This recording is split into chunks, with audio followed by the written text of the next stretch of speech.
మనసులోనే తన ఆశల్ని కోరికల్ని చంపుకొని బతికింది.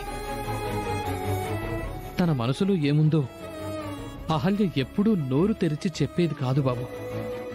ఒకసారి మిషన్ కుట్టిన డబ్బులతో ఎంతో ఇష్టంగా కాళ్ల పట్టీలు కొనుక్కుంది. కాని వాటిని అహల్య కాళ్లకు వేసుకోకముందే పాపిష్టోని నా తాగుడు కోసం అహల్యకు తెలియకుండా ఆ పట్టీలు తీసుకెళ్లి తాకట్టు పెట్టుకున్నాను.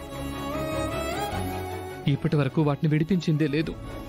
పెళ్లి కావలసిన పిల్ల ఒట్టి కాళ్లతో తిరుగుతూ ఉంటే బాధేసేది. పట్టీలు కాకుండా ఇంకా ఏమిష్టం అహల్యకి? అప్పుడప్పుడు రాత్రులు నిద్ర పట్టనప్పుడు అహల్య ఇంటి బయట కూర్చునేది బాబు. రోడ్డు మీద గంట కొట్టుకుంటూ ఐస్ బండి వాడు వెళ్లేవాడు. అహల్య బండి వంక ఆశగా చూసేది. వర్షం పడినప్పుడు నిప్పుల మీద కాల్చిన మొక్కజొన్న పొత్తులు తీసుకొచ్చి నాకు అమ్మకు ఇచ్చి తన ఇష్టంగా తినేది బాబు. దానికున్న ఒకే ఒక్క ఖరీదైన కోరికేంటో తెలుసా బాబు? జీవితంలో ఒక్కసారైనా ఆ తాజ్మహల్ని చూడాలని. విచిత్రంగా తనకు ఎందుకు అలాంటి కోరిక కలిగిందో తెలీదు. ఇప్పటికీ తాజ్మహల్ బొమ్మ ఎక్కడ కనిపించినా తన కళ్ళు దానికి అతుక్కుపోతాయి.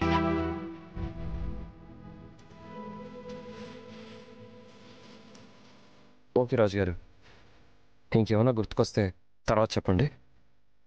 చాలా థ్యాంక్స్. పడుకోండి. సరే బాబు.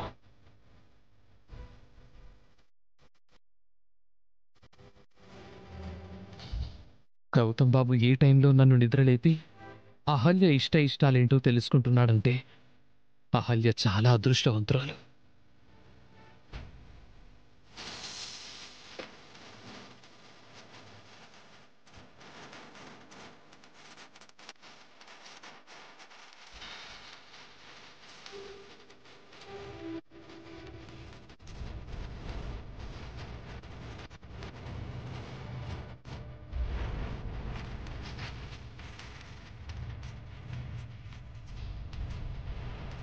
కర్రీస్ ఏం లేవు, ఏం చేద్దాం? కాస్త అన్నం ఉడికించేసి ఆ వేడివేడి అన్నంలో వెల్లుల్లి కారం నూనె ఉప్పు వేసి కలిపి ముద్దలు చేసి పెట్టేది.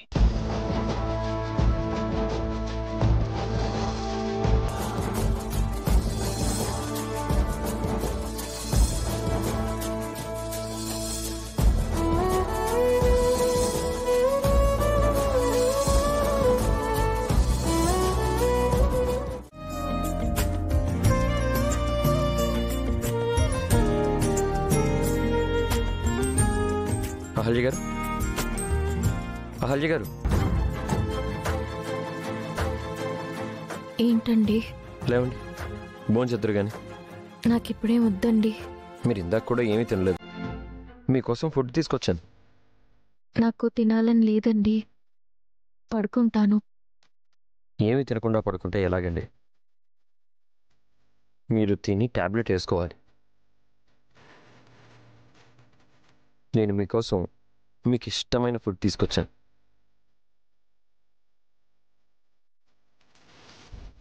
నాకిష్టమైన ఫుడ్డా? ఏంటండి అది?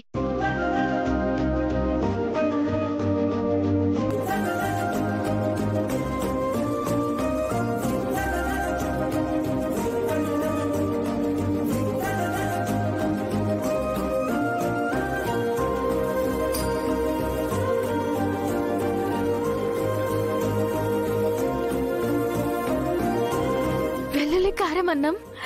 ఇది నాకిష్టమని మీకెలా తెలుసండి? మనసుంటే మార్గం ఉంటుందండి.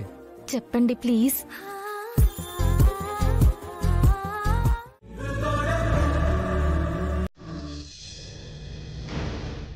ఈ ఒక్కసారికి నన్ను నమ్మండి సార్.